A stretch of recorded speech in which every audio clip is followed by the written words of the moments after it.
وحنا كمنتخبات ومنتخبين ما راضيينش على الوضعيه الحاليه ديال الحافلات ديال النقل. لا يعقل مدينه بحال مراكش اللي تتعرف واحد التطور كبير باقي عندها اليوم حافلات اللي عندهم فوق من 24 سنه 25 سنه. مجموعه الجماعات اشتغلت بتنسيق مع وزاره الداخليه على كلناش تحملات. كانت 22 مراسله ما بين المجموعه الجماعات مكلفه بالنقل ووزاره الداخليه للمصادقه على كلناش تحملات.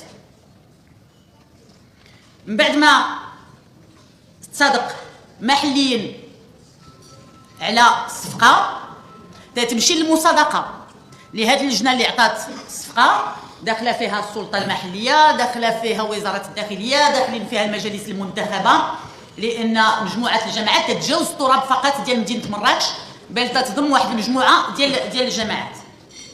فاش مشات هذه الصفقه لوزاره الداخليه، وزاره الداخليه استدعات والسيد وزير الداخليه مشكور استدعى رئيس المجموعه الجماعات اللي هو السي سمير قدار، واستدعاني انا كذلك باش يناقش معنا واحد التصور الجديد.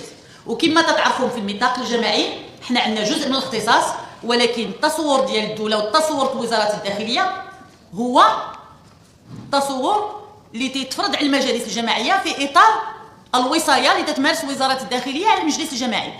هما اصحاب الاختصاص تيفوضوا لنا هذا الاختصاص، ولكن اذا كانت مصلحه البلاد باش نمشيو في تصور جديد ما يمكن لنا حنا رغم ان ما راضيينش على هذه الوضعيه ما يمكن لناش نتجاوزوا قرار وزاره الداخليه.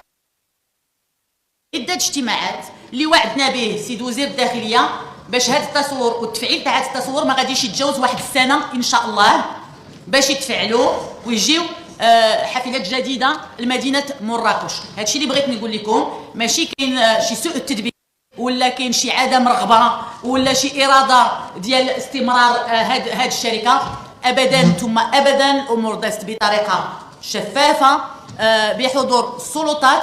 ولكن اليوم مصلحه البلاد اللي تشرف عليها اكيد المجلس تيشرف عليها، ولكن وزاره الداخليه كوزاره وصيه عندها تصور جديد وغادي نخرطوا كجميع المدن في هذا التصور الجديد.